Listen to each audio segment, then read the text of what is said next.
मैं राजन और आप जुड़ चुके हैं अतुल इंस्टीट्यूट के ऑनलाइन प्लेटफॉर्म से। आज के इस वीडियो सेशन में हम लोग चर्चा करने वाले हैं टर्म 2 सीबीएसई का सिलेबस। तो आज से हम लोग शुरू करेंगे टर्म 2 सीबीएसई का सिलेबस। आज बसंत पंचमी का त्यौहार है। आप सभी आज से मेहनत करिए और अच्छा करिए अपने जीवन में, अपने बोर्ड के एग्जाम में, ठीक है। चलिए, तो आज हम लोग सबसे पहले तो आज के इस सेशन में हम लोग पढ़ेंगे क्या, जानेंगे क्या। तो सीबीएसई टर्म 2 का जो सिलेबस है उसमें क्या टॉपिक पढ़ना है, क्या चैप्टर पढ़ना है, एनसीईआरटी का कौन कौन चैप्टर आपका टर्म 1 में हो गया है, उसको छोड़ करके हम लोग टर्म 2 का सिर्फ आज चर्चा करेंगे। और उसके लिए जो मेन फोकस होगा हमारा तैयारी, सब्जेक्टिव एग्जाम होना है। बस अभी हम लोग को पता नहीं है कि हाँ किस पैटर्न से कितने नंबर का कौन सा क्वेश्चन होगा। अभी सीबीएसई के द्वारा ऐसा कोई मॉडल सेट जारी नहीं किया गया है जिससे हम लोग को पता चले, लेकिन फिर भी हम लोग सिलेबस को तैयार करके रखेंगे और आगे फिर जैसे वो मॉडल सेट आएगा उसके अकॉर्डिंग हम लोग फिर उस पर भी वीडियो बनाएंगे और आप लोग उसको भी उस तरीके से तैयार करना है और उस तरीके से हम लोग को पढ़ना है। तो चलिए स्टार्ट करते हैं। आज हम लोग सीबीएसई का सिलेबस जो टर्म 2 में हम लोग को पढ़ना है। सबसे पहले तो आपको बता दें, चूंकि आप जब सिलेबस सीबीएसई के साइट से डाउनलोड किए होंगे या फिर तैयारी कर रहे होंगे तो उसमें ये टर्म 1 का सिलेबस भी दिया हुआ है। टर्म 1 में अगर देखा जाए तो ये यूनिट 6 करने का मतलब 12th का यूनिट 1 ही कहलाता है, जो कि आपको ये पढ़ चुके हैं ये आप। और यहाँ पे 7 यूनिट करने का मतलब टर्म यूनिट 2 है, जो कि टर्म 1 में ही पूछा गया था ये दोनों यूनिट। और बचा हुआ 3 यूनिट जो है आपको ये आना है टर्म 2 के लिए सब्जेक्टिव एग्जाम में। इसका सब्जेक्टिव एग्जाम होना है।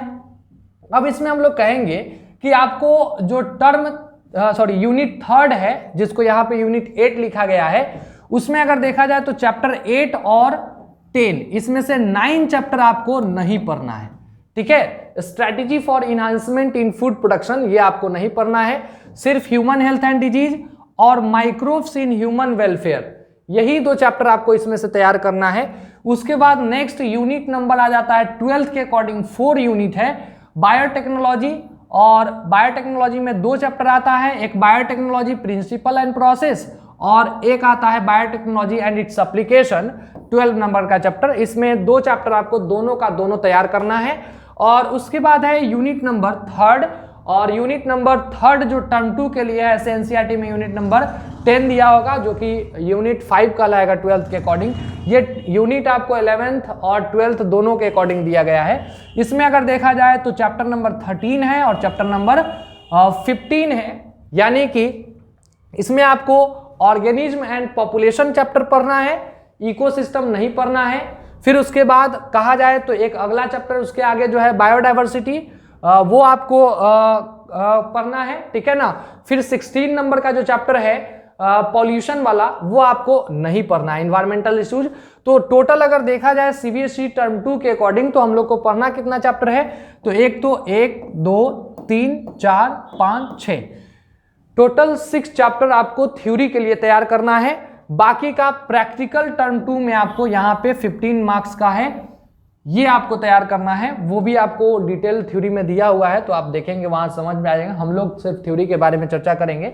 तो आपका जो टर्म 1 में जो थ्योरी का मार्क्स पैटर्न जो डिस्ट्रीब्यूशन है वो है आपको 8 और 10 चैप्टर से टोटल 14 मार्क्स, वही बायोटेक्नोलॉजी वाले से 11 मार्क्स, वही हम लोग कहेंगे इकोलॉजी वाले यूनिट से 10 मार्क्स। इस तरह से करके अगर हम लोग बात करेंगे तो टोटल देखा जाए तो आपका जो एग्जाम होना है वो 35 मार्क्स का होना है। क्लियर। चलिए तो डायरेक्ट हम लोग देखते हैं किस चैप्टर में कौन कौन सा टॉपिक है। थोड़ा सा टॉपिक देख लेते हैं टर्म 2 का, देन उसके बाद हम लोग चैप्टर जो है वो अगले नेक्स्ट सेशन से आपको स्टार्ट किया जाएगा। Human health and disease chapter यही स्टार्ट करेंगे हम, यही लेकर के आएंगे अगले वीडियो में, ठीक है ना। तो यहाँ से जो आपका सिलेबस चलेगा वो full length syllabus video recorded के फॉर्म में चलेगा। आप इस वीडियो सेशन को ज़्यादा से ज़्यादा अपने फ्रेंड सर्कल में शेयर करिए। अगर अच्छा लगता है तो ज़रूर इस वीडियो को लाइक ज़रूर करिएगा। चैनल अगर आप नए फर्स्ट टाइम विजिट कर रहे हैं तो चैनल को सब्सक्राइब भी करेंगे। क्लियर। ताकि आपको इसका नोटिफिकेशन जो है वो टाइम टू टाइम जैसे वीडियो अपलोड होगा उसके अकॉर्डिंग आपको मिलता रहेगा। बाकी तो हमारे सारे फैकल्टी मेंबर आपके लिए फिजिक्स, केमिस्ट्री, मैथ और बायो, चारों सब्जेक्ट में आपको ये वीडियो सेशन मिलता जाएगा।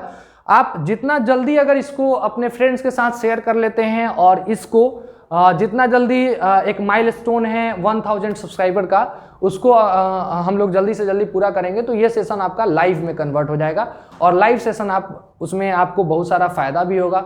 आप डाउट सामने पूछ सकते हैं अपने कमेंट्स के माध्यम से, ठीक है ना।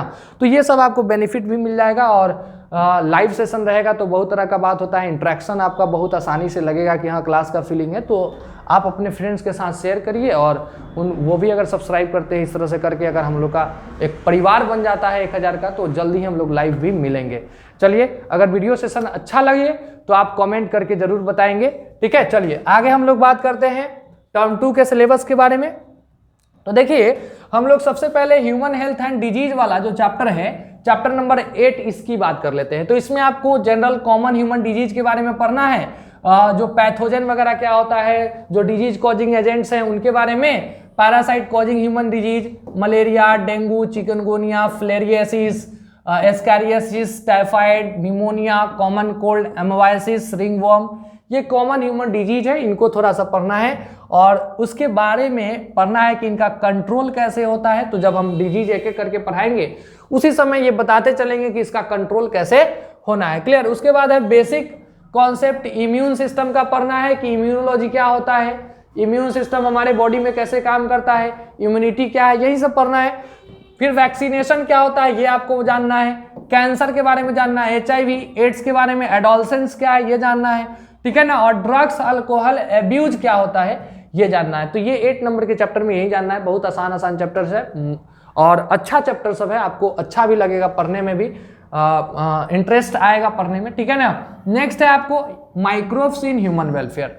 जो अगला चैप्टर है वो है माइक्रोब्स इन ह्यूमन वेलफेयर। इसमें अगर देखा जाए तो माइक्रोब्स में हम लोग जनरली क्या जानते हैं, माइक्रोब्स और मानव कल्याण में, ठीक है ना, वैसे माइक्रोब्स के बारे में, वैसे माइक्रो ऑर्गेनिज्म के बारे में पढ़ना है जो कि ह्यूमन बेनिफिट्स के लिए यूज किए जाते हैं या ह्यूमन के लिए बेनिफिशियल होते हैं।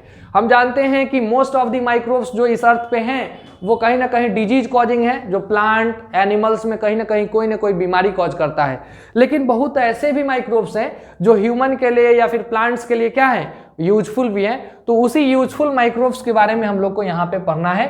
फूड प्रोसेसिंग में कौन सा माइक्रोब्स यूज किया जाता है, इंडस्ट्रियल प्रोडक्शन में क्या होता है, सीवेज ट्रीटमेंट में, ठीक है ना, एनर्जी जनरेशन बायोगैस में, ठीक है ना, बायो कंट्रोल एजेंट में, बायो फर्टिलाइजर, एंटीबायोटिक बनाने में, ठीक है ना, ये सारे अगर देखा जाए तो इस सब में क्या यूज है उनके बारे में पढ़ना है।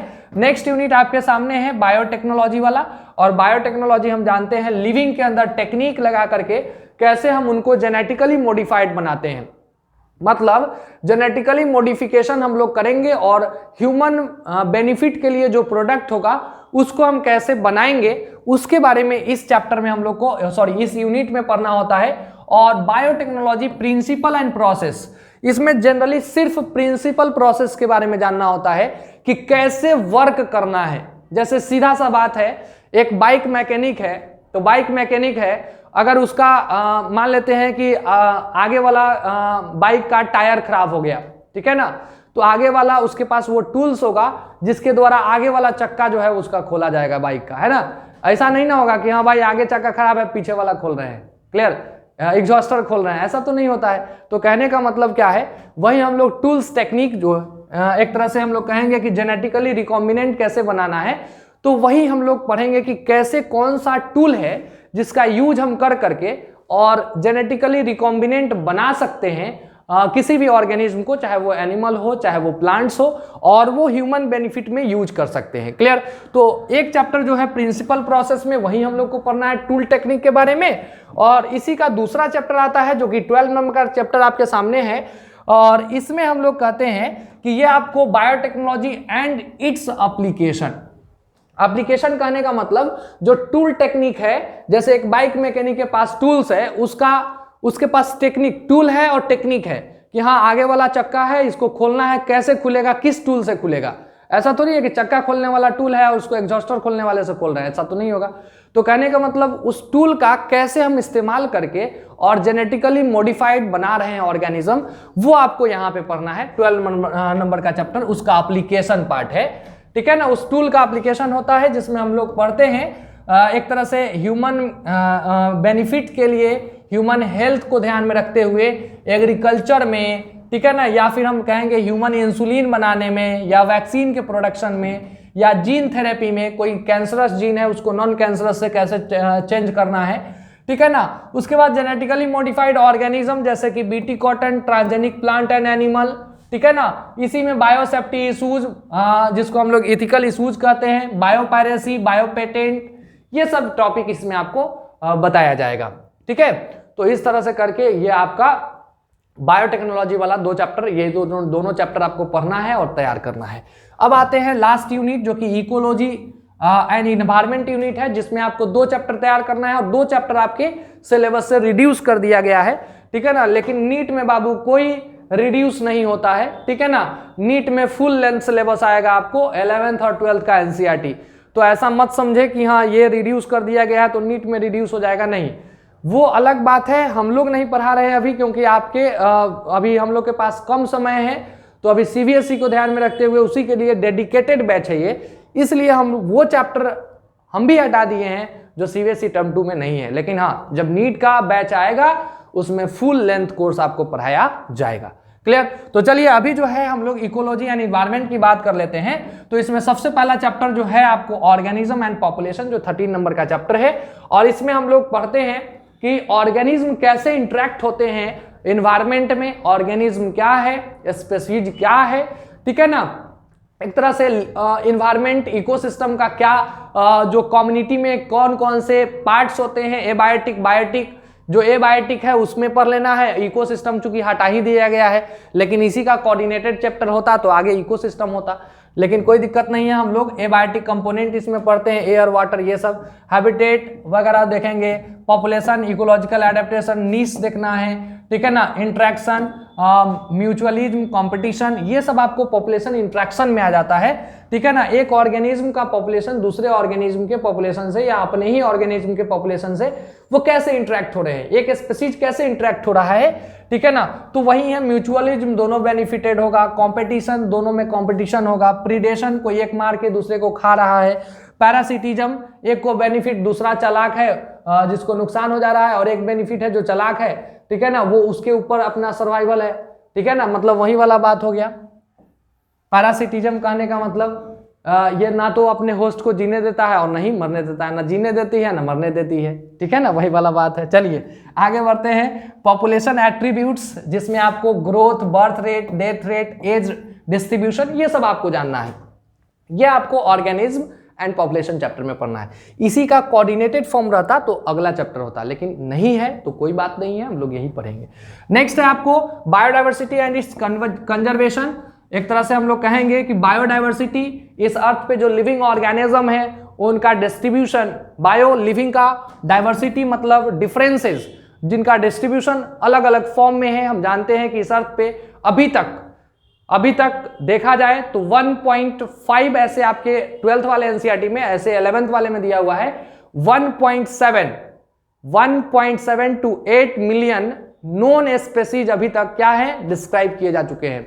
मतलब 17 से 18 लाख स्पीशीज जो है वो अभी तक खोजे जा चुके हैं, ठीक है ना। और यही तो है बायोडाइवर्सिटी, यही तो है विभिन्नताएं, ठीक है ना। एक ऑर्गेनिज्म, एक स्पीशीज का दूसरे स्पीशीज से अलग होना, यही क्या कहलाता है, बायोडाइवर्सिटी। और एक एक ऑर्गेनिज्म का हमारे अर्थ पे, इकोसिस्टम में, इकोलॉजी में अपना एक इंपॉर्टेंस है, ठीक है ना। तो हमारा ड्यूटी है कि हम जो है वो किसी को डिस्टर्ब ना करें, ठीक है ना।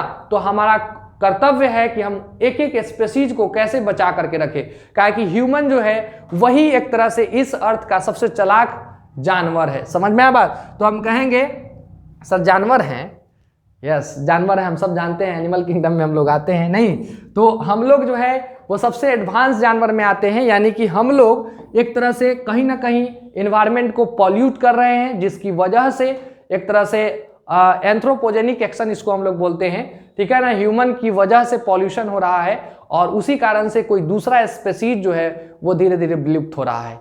तो हमारा ड्यूटी है, मोरल ड्यूटी है कि हम अपने पॉल्यूशन को कंट्रोल करें ताकि दूसरे स्पीशीज का सर्वाइवल भी बन के रहे, ठीक है ना। या फिर कोई विलुप्त हो रहे हैं उनको बचाना भी मेरा ही धर्म है। क्लियर। तो हम कैसे बायोडाइवर्सिटी में डिफरेंसेस पढ़ते हैं और उनका कंजर्वेशन कैसे करें ये भी हम लोग इसी में पढ़ते हैं। क्लियर। कोई विलुप्त, कोई एक्सटिंक्ट स्पीशीज है या फिर इंडेंजर्ड है जो विलुप्त होने के कगार पे है, उनको हम कैसे बचाएं उसके बारे में भी यही पढ़ना है। तो बायोडाइवर्सिटी का कॉन्सेप्ट पढ़ना है, कैसे उनका पैटर्न है वो पढ़ना है, ठीक है, वो थोड़ा सा हम लोग जानेंगे। उसके बाद पैटर्न, इंपॉर्टेंस क्या है, लॉस ऑफ बायोडाइवर्सिटी क्यों हो रहा है, बायोडाइवर्सिटी को कंजर्व कैसे किया जाए उसके बारे में जानना है, हॉटस्पॉट क्या होता है, ठीक है ना, एंडेंजर्ड ऑर्गेनिज्म क्या है, एक्सटिंक्शन क्या है, रेड डाटा बुक क्या होता है, सैक्रेड ग्रुप, बायोस्फीयर रिजर्व, ठीक है ना, national park, wild life sanctuaries and Ramsar sites, ये सब क्या है, ये सारा चीज हम लोग इसी में जानेंगे। और ये थोड़ा सा याद करने वाला भी चैप्टर होता है बायोडाइवर्सिटी वाला, कि थोड़ा सा पैटर्न आपको याद भी करना पड़ता है कि कहाँ पे कितने स्पीशीज विलुप्त हो चुके हैं, कितने विलुप्त होने के कगार पे हैं, और भी बहुत कुछ है जो आपको याद, इंपॉर्टेंट डेट्स आपको याद रखना होगा, इंपॉर्टेंट जगह याद रखना होगा, वाइल्ड लाइफ सेंचुरीज याद रखना होगा, हॉटस्पॉट कितने हैं, ये सब याद करना पड़ेगा। तो ये थोड़ा सा याद करने वाला भी चैप्टर है, डाटा एनालिसिस का चैप्टर है। तो हम लोग अभी देखें क्या कि आपका टर्म 2 का सिलेबस जो है, जो रिड्यूस्ड सिलेबस है, जो सीबीएसई में इस बार 2022 के एग्जाम में आने वाला है, जो आपका एग्जाम मार्च से लेकर के जो चलेगा, मतलब मार्च या अप्रैल के बीच में होना है, जो भी है मार्च से अप्रैल तक चले या फिर अप्रैल में आए, जो भी आए, जो डेट होगा उसके पहले तक आपको ये पूरा कोर्स आपको रिकॉर्डेड के माध्यम से हो, लाइव क्लास के माध्यम से हो, जैसे भी हो आपको ये मिलेगा अगले नेक्स्ट वीडियो से, ठीक है ना। तो बस आपको करना क्या है, अपने फ्रेंड्स के साथ इस वीडियो को शेयर करना है। अगर अच्छा लगता है तो आप इस वीडियो को लाइक करें, ठीक है ना, चैनल को सब्सक्राइब करें अगर फर्स्ट टाइम विजिट करते हैं तो, और अपने फ्रेंड्स के साथ, सबसे ज्यादा इंपॉर्टेंट है कि अपने फ्रेंड्स के साथ इस वीडियो को ज्यादा से ज्यादा शेयर करिए ताकि उनको भी इस वीडियो का वैल्यू मिल सके, ठीक है। तो चलिए पढ़ते रहिए, मन लगा के पढ़िए, अच्छा करिए एग्जाम में। आज के लिए हम लोग इतना ही रखते हैं, फिर अगले क्लास में अगले वीडियो में मिलेंगे। Okay, thank you, bye bye.